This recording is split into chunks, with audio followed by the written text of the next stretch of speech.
예민수의 경제 토크입니다. 내년 시황도 불투명하고 뭐 내년 경기도 어렵고 하지만 확실한 사실 키워드는 이제 AI 모멘텀이죠.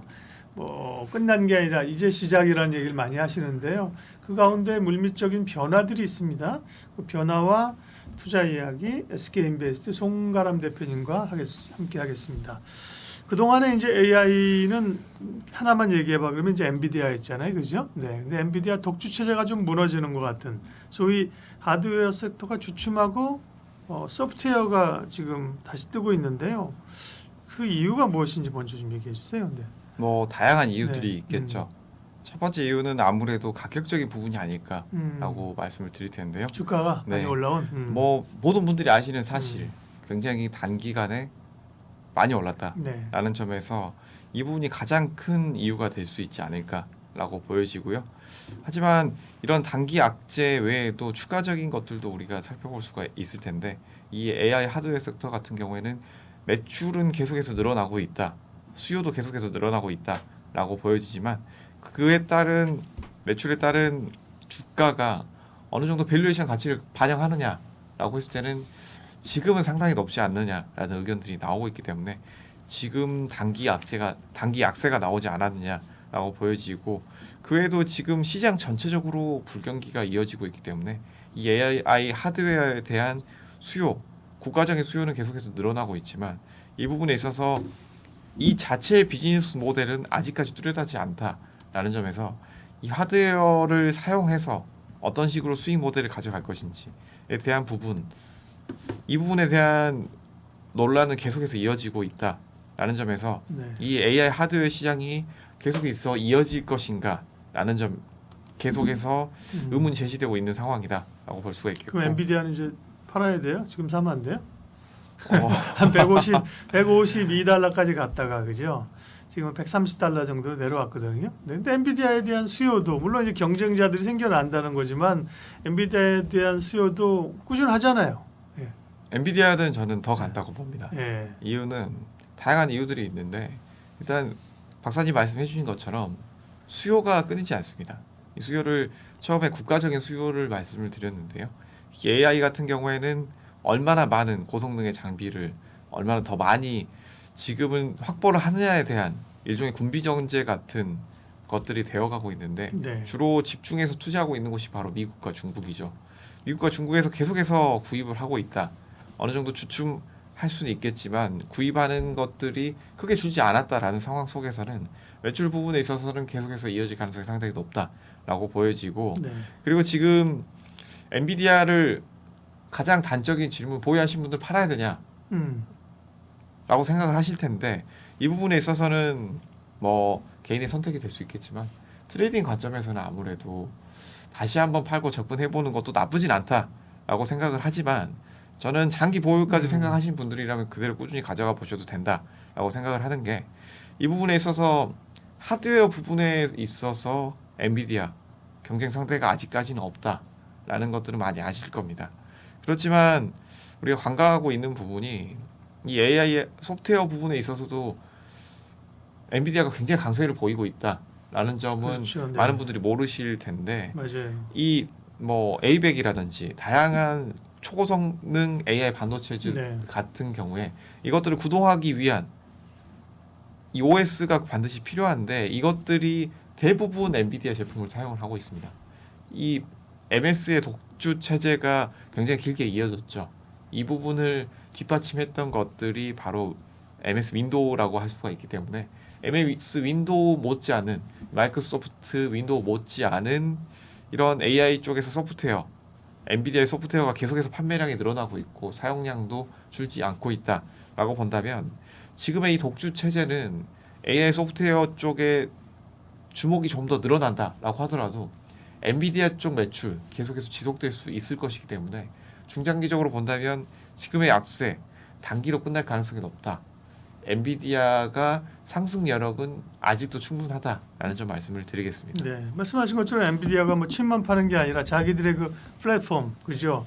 그거를 결국 이용할 수밖에 없는 그 시스템을 바꾸게 되면 엄청난 비용이 들어서 쿠다라고 하던가요? 그걸 네, 할 수밖에 없는 거죠. 그런 것들은 지금 부각이 안 되는 거고 어쨌든 오늘은 뭐 엔비디아가 주인공이 아니라 엔비디아에서 소프트웨어 쪽으로 그것도 AI 소프트웨어예요. 그죠? 명백한 건 이쪽으로 확산되고 있는 것의 그 포인트가 뭔가를 보는 건데 첫 번째 부각된 게 팔란티어라는 종목이었어요. 그죠? 팔란티어는 뭐 어떤 쪽에서 부각이 된 거예요? 팔란티아 테크 같은 경우에는 대표적인 AI 소프트웨어 네. 기업입니다. 지금 AI 소프트웨어 기업들이 하나씩 부각이 되고 있는데요. 특히 미국 쪽에서 굉장히 큰 매출을 내고 있는 기업들이 지속해서 나오고 있다라고 네. 할 수 있습니다. 지금 박사님 말씀해주신 팔란티어 테크 같은 경우에는 미 육군의 데이터 플랫폼 계약을 최근 체결했는데요. 이 체결 규모가 바로 4억 달러입니다. 지금 주가 같은 경우에는 70달러 언저리에 있는데 이 부분에 있어서 계속해서 좋은 흐름 이어가고 있고 그 이어가고 있는 것들에 대한 실체가 지금 보여지고 있다라는 점 말씀을 드릴 텐데 네. 바로 앞서서 말씀드린 이 4억 달러 규모 데이터 플랫폼 계약이라고 할 수가 있을 텐데 이런 계약들이 한번 체결이 된다라고 한다면 뭐 우리나라도 그렇겠지만 미국 같은 경우에는 국방부, 육군 이런 쪽에 이런 안보 관련된 부분에 있어서는 한번 채택된 쪽은 계속해서 채택을 하게 되고 그리고 이런 쪽에 AI 소프트웨어 그리고 보안에 대한 이슈가 계속해서 늘어날 수밖에 없기 때문에 이 부분에 있어서는 앞으로 이런 계약 체결이 단기성으로 끝나는 것들이 아니라 이 지표에 대한 수익률, 각 이런 AI 소프트웨어 회사들의 부분들 계속해서 매출 성장성이 늘어날 수밖에 없다라고 네. 보여지고 뭐 팔란티어 테크만 본다라고 한다면 실적이 지난 12개월 동안 80% 이상의 높은 매출이 나왔고 그리고 총 이익률 같은 경우에 80% 정도가 나왔고 그리고 매출 성장률 같은 경우에도 24% 이상 나오고 있는 네. 상황이기 때문에 이런 AI 소프트웨어 업체들에 대한 약진 단기로 끝날 것은 아니다. 계속해서 이어질 것이다라고 보여지기 때문에 지금 매수할 섹터를 찾고 계신 분들이다라고 한다면 이 AI 소프트웨어 업체들 같은 경우에는 지금 바로도 접근이 가능한 업체들이 많기 때문에 네. 관심을 가지고 지켜볼 만하다라는 점 말씀을 드리겠습니다. 그 팔란티어가 이제 엔비디아 이후로 소프트웨어 쪽으로 제일 처음에 뜬 기업이고 말씀하신 것처럼 AI 소프트웨어인데 그런 것들이 AI 쪽도 있고 국방도 연결되면서 일론 머스크가 이제 야 그 비싼 비행기 왜 만드냐 다 드론으로 하고 그죠 이런 AI를 이용한 이런 얘기 나오면서 부각을 받았던 거고 그 다음에 뜬 게 브로드컴이에요. 제가 이제 방송에서도 브로드컴이 뭐 하는 회사야? 그때 어떤 분이 브로드한 사업을 하는 데가 브로드컴이에요. 그러면서 그 안에 여러 가지 한다 그러더라고요. 그죠? 반도체 설계도 하고 뭐 그러면서 결국은 이 빅테크들과 함께 AI 반도체 칩을 좀 만들겠다는 그쪽이 이제 부각되는 것 같아요. 브로드컴 좀 또 어떤지 좀 얘기해 주세요. 네. 뭐 말씀해 주신 네. 것처럼 브로드컴 네. 뭐 다양하게 사업을 하겠다라고 해서 브로드컴인지는 모르겠지만 굉장히 다양한 사업들을 하고 있어요. 지금 미국에서 어느 정도 지금 계속해서 약진을 보이고 있는데 시총 같은 경우에도 굉장히 커지고 있다. 뭐 주로 유무선 통신 분야의 강점을 가지고 있었지만 네. 지금 싱가포르에도 본사를 두고 있고요. 매출 부분, 영업이익 부분에 있어서 계속해서 늘어나고 있다. 그러니까 통신칩 이런 것도 네, 있대요. 그러니까 맞습니다. 이제 AI 칩 개발하는 것도 그렇고 결국은 이게 디바이스 단으로 가야 되잖아요. 네, 칩 맞습니다. 단으로 가면서 이제 통신칩 이런 것도 하기 때문에 브로드컴이 주목받는다고 하더라고요. 예. 뭐 이 회사 같은 경우에는 음. 통신칩 그러니까 단순히 브로드컴이라고 한다면 네. 통신 쪽에만 집중되지 않았을까라고 생각을 하실 수가 있는데 이 부분은 반도체 부분에 있어서도 굉장히 계속해서 개발을 하고 있다라고 볼 수가 있고 역사도 상당히 오래된 회사입니다. 이 회사가 어느 정도 단기로 생긴 회사가 아니라 네. 지금 계속해서 2000년대 초반부터 매출을 계속해서 늘려나가고 있는 회사다라고 볼 수가 있겠고 이 네트워크형 시스템 반도체 분야에서는 퀄컴과 함께 굉장히 높은 기술력을 가지고 있는 회사다라고 볼 수가 있겠고 네. 뭐 지금의 브로드컴 같은 경우에는 아바고 그리고 구 브로드컴이죠. 이 두 회사가 합병을 하게 되면서 네. 굉장히 큰 장점을 가지고 가게 됩니다. 바로 유무선을 모두 아우르는 포트폴리오를 가지고 가게 됐다라고 볼 수가 있을 텐데 이 부분에 있어서 뭐 사업부는 네 가지로 다양하게 가지고 있지만 이런 매출 비중에 있어서 가장 높은 매출을 가지고 있던 부분은 바로 이제 아무래도 통신 부분이 있었지만 지금은 반도체 부분, 뭐 AI 클라우드, 인프라 이 부분에 있어서 굉장히 큰 비중을 차지하고 있는 주문용 반도체 ASIC 부분에서 시장 점유율이 굉장히 높습니다.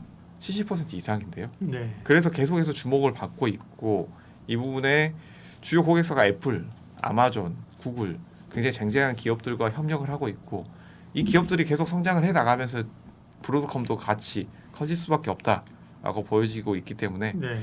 이 부분에 있어서 계속해서 이슈가 나올 수밖에 없다라고 보여지고 그렇다면 좋은 점만 볼 것이냐 한다면 뭐 이 회사에 우리가 뭐 미국 쪽을 보고 계신 분들도 있으니까 이 회사에 투자를 한다라고 본다라고 한다면 아무래도 보안 이슈가 몇 번 있었습니다. 네. 뭐 와이파이 칩 부분에서의 보안 이슈도 있었고 그리고 소프트웨어 부분에 있어서도 오픈 소스 부분에 있어서 보안에 있어서 펌웨어 부분에 있어서 보안이 상당히 약하다. 이 부분에 있어서는 뭐 리눅스 배포판을 사용했다라는 등의 다양한 비판들이 나오고 있는데 이 부분은 어느 정도 상당히 회복이 될 수 있는 뭐 개선이 될 수 예. 있는 부분이기 때문에 이 부분 개선이 된다라고 한다면 지금보다 더 좋은 흐름이 나올 수 있지 않을까.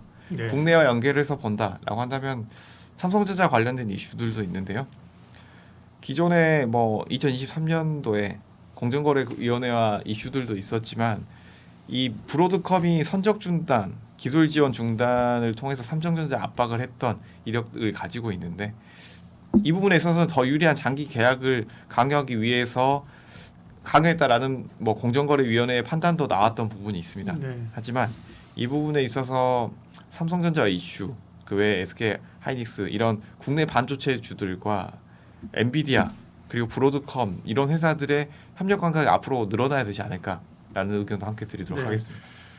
그 AI의 모멘텀이 이제 엔비디아에서 엔비디아가 뭐 죽는 건 아니겠죠. 그러나 관심 자체가 팔란티어나 브로드컴 같은 소프트웨어, 칩 개발, 통신 이런 쪽으로 간다는 얘기를 했습니다. 그러면 국내 투자자 입장에서 이런 흐름들을 어떻게 이용하면서 투자를 해야 되는 것인가? 그러니까 국내로 보면 반도체 업체들이 있을 거고요. 그다음에 뭐 소프트웨어 업체들 잠깐 언급한 것처럼 통신 장비 이런 얘기하는 분도 있어요. 이 관련된 국내 업체들 전략 뭐 혹은 또 눈여겨 보시는 기업 있으면 마무리해 주세요. 네. 국내 반도체 업체들, AI 업체들도 살펴볼 텐데요. 네. 이 앞서서 말씀드렸던 브로드컴 이슈, 삼성전자 이슈를 말씀을 네. 드렸죠. 이 이슈를 말씀드린 이유가 바로 삼성전자 그리고 하이닉스 이런 대표적인 국내 반도체 회사들을 보시는 분들 같은 경우에 이런 이슈들을 빼놓고 보시면 안 된다라는 측면에서 말씀을 드렸는데요. 아무래도 국내 반도체주들은 해외 납품 이슈가 가장 크다라고 볼 수가 있기 때문에 이 부분에 있어서 해외에서의 이슈, 분쟁들 이 부분이 나오게 되면 이 부분이 어떻게 해결이 될 것인지 그리고 앞으로의 어떤 이슈가 나올 것인지 이런 매크로적인 이슈를 꾸준히 체크를 해봐야 된다.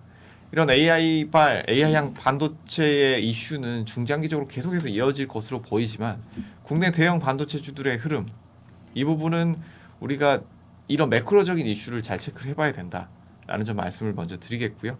그래서 중장기적으로 좋지만 단기적으로는 이런 이슈들이 해소가 돼야 된다라는 점.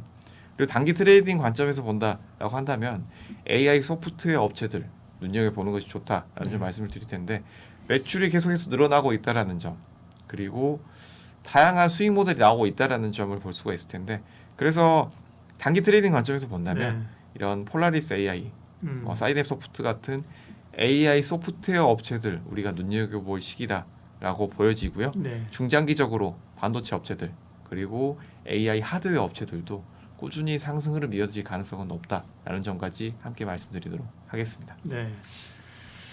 AI의 흐름들이 그 안에서 진화를 하는 거죠. 그렇죠? 진화를 하고 변화를 하는 겁니다. 그 흐름들을 디테일하게 쫓아가기 위한 전략들 세웠습니다. SK인베스트 송가람 대표님 함께했습니다. 고맙습니다. 감사합니다.